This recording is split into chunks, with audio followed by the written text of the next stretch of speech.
Some firsts tell us we may be in our last days. A good example is what's billed as our country's first satanic monument on public property, shown. The handiwork of some Massachusetts Satanists. It was approved in May for the Satanic Temple and will be erected in the Veterans Memorial Park in Belle Plaine, Minnesota. The Daily Caller provides some more background. The Satanic Temple's efforts to gain approval for a satanic monument in the park started, ironically, with a Christian monuments installation. The Freedom from Religion Foundation filed a complaint about the monument, which featured a soldier kneeling before a cross. The city of Belle Plaine ordered the removal of the monument in January, but reversed the order when citizens rallied to protest, according to the Star Tribune. The city then designated the park as a limited public forum, or free speech zone, in which any faith could be displayed. Satanists saw their chance and pounced on it. The work of outside agitators bullying a small locality into submission, it's unsurprising the monument has little, if any, local support. As CBS Minnesota reports. They said they were putting it up and I did not like it, said resident Donna Karnitz. City Council member Carrie Coop says he voted against the designated free speech area. I don't think there's too many Satanists around here, but it's free speech, Coop said. He says they anticipated other groups coming in. This has already happened elsewhere. For example, in the Central Rotunda of Florida's Capitol building, an atheist group hung a winter solstice banner celebrating the Bill of Rights and freedom from religion. Inspired, another atheist built a Festivus pole made of beer cans, and the Church of the Flying Spaghetti Monster added a small pile of holy noodles to the Capitol's halls, as Slate reported in 2014. Moreover, a pentagram reading "May the Children Hail Satan" was erected in Boca Raton's Sanborn Square last Christmas. While there are true worshippers of darkness among us, most of those advocating non-traditional or sacrilegious displays on public property don't actually believe in the ideas the symbols represent.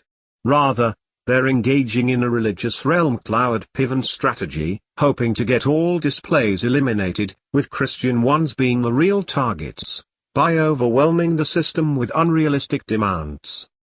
For certain, the Church of the Flying Spaghetti Monster could be followed by the Church of the Flightless Spaghetti Monster, and Festivus by a million other things from Pest Saras. Is making such a mockery of our civilization what the founders intended? In truth, Councilman Coop is wrong when saying this is free speech. The Constitution guarantees only that the government won't trample our speech. It does not guarantee that the government will facilitate our speech. And this is precisely what exhibition on public property does. Unfortunately, less than 1% of the population, oddballs, activists, and enabling judges, are trampling the rights of the majority because of the majority's apathy and ignorance.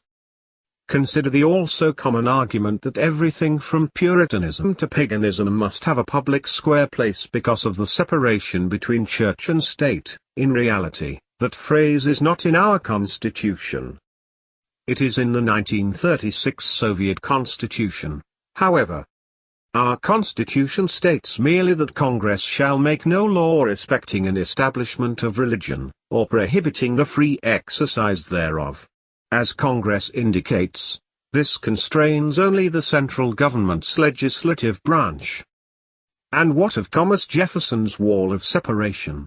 Found in an 1802 letter to the Danbury Baptist Association, Jefferson made clear that his wall wasn't between government and religion, but the feds and the states, the latter of which had, in fact, established churches at our nation's founding.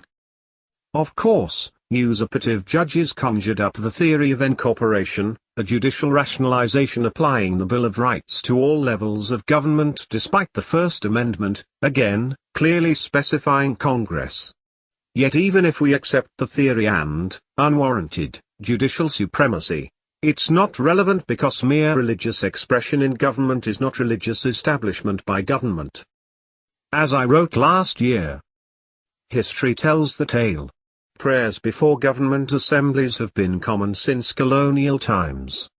Furthermore, Congress opened with prayer in 1789, beginning a tradition that continues to this day, and has an official chaplain. Even more significantly, every official chaplain has been Christian, and the prayers were exclusively Christian until very recently, and they generally still are Christian. And this is the point: the men who created Congress and the Establishment Clause, writing that Congress shall not establish religion, also consistently welcomed exclusively Christian prayers in Congress. So how does one make the case that such an action violates the clause's true meaning? You'd have to claim that the Founding Fathers didn't know what they meant when writing the First Amendment. Moreover, even the modern Supreme Court has acknowledged this. As I also reported, in the case of Town of Greece v. Galloway, the court found, wrote USA Today, that even though the town had mostly Christian clergy delivering frequently sectarian prayers before an audience that often included average citizens with business to conduct, these facts didn't make what the Greece Town Board did unconstitutional. In other words, as with speech, our Constitution guarantees us the right to free exercise of religion.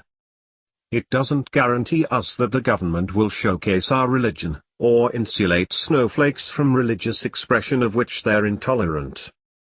This brings us to the problem: it's not that we're not tolerant.